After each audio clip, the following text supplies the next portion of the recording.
ARD daily में आपका स्वागत है। ऐसी ही मजीद दिलचस्प वीडियोस देखने के लिए चैनल को सब्सक्राइब करें। वीडियो को मुकम्मल देखें, लाइक और शेयर जरूर करें।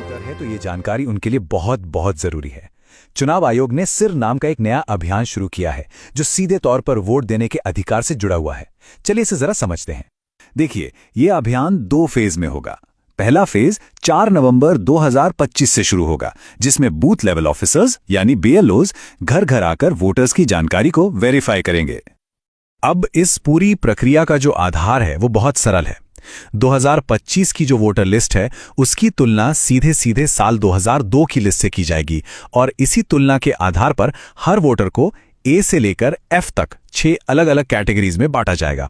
मतलब 2002 की वो लिस्ट ही एक तरह से सब कुछ तय करने वाली है। तो सवाल ये उठता है कि किसी को कौन सी कैटेगरी मिलेगी। इसके लिए 2 मुख्य चीजें देखी जाएंगी। पहली, वोटर की उम्र, और दूसरी, 2002 की वोटर लिस्ट में उनके परिवार का नाम है या नहीं। ठीक है, तो सबसे पहले ग्रुप को देखते हैं। ये वो लोग हैं जिनकी उम्र 38 साल या उससे ज्यादा है, यानी जिनका जन्म 1 जुलाई 1987 को या उससे पहले हुआ है। अगर उनका नाम 2002 की लिस्ट में मिल जाता है तो उन्हें रखा जाएगा कैटेगरी A में, और अगर नाम नहीं मिलता तो उन्हें डाल दिया जाएगा कैटेगरी B में। एकदम सीधा सा हिसाब है।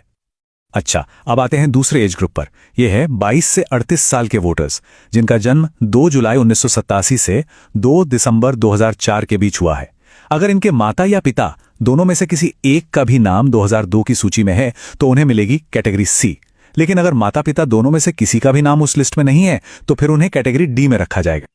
और आखिर में बात करते हैं सबसे यंग वोटर्स की, यानी 18 से 21 साल के वोटर्स की। यहां पर नियम थोड़े और सख्त हैं। इन्हें कैटेगरी E में आने के लिए माता और पिता दोनों का नाम 2002 की लिस्ट में होना जरूरी है। अगर एक का भी नाम नहीं मिला तो उन्हें सीधे कैटेगरी F में डाल दिया जाएगा।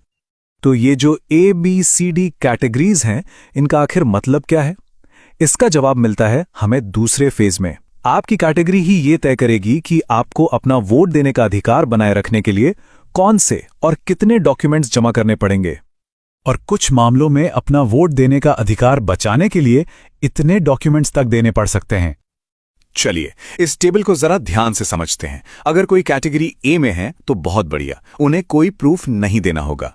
B, C और E कैटेगरी के लोगों को सिर्फ अपना एक प्रूफ देना होगा। लेकिन कैटेगरी D वालों को अपना और अपने माता या पिता में से किसी एक का, यानी कुल 2 प्रूफ देने होंगे। और सबसे ज्यादा कैटेगरी F वालों को अपना और अपने माता पिता दोनों का, मतलब कुल 3 प्रूफ पेश करने होंगे। और सबसे जरूरी बात, अगर ये प्रूफ नहीं दिए जा सके तो मतदाता सूची से नाम हटने का पूरा खतरा है। तो अब सबसे बड़ा सवाल, आखिर किया क्या जाए? घबराने की जरूरत बिल्कुल नहीं है। कुछ बहुत आसान कदम हैं जो अभी से उठाए जा सकते हैं ताकि आगे चलकर कोई भी परेशानी ना हो। तो सवाल यह है कि पहले फेज की तैयारी के लिए हम अभी से, राइट नाउ, क्या कर सकते हैं? देखिए, हमारा लक्ष्य होना चाहिए कि हम सबसे आसान कैटेगरीज A, C और E में आ जाएं।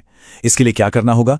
जिनकी उम्र 41 साल से ज्यादा है वो 2002 की लिस्ट से अपना नाम, भाग संख्या और क्रम संख्या ढूंढकर अपने BLO को दे दें।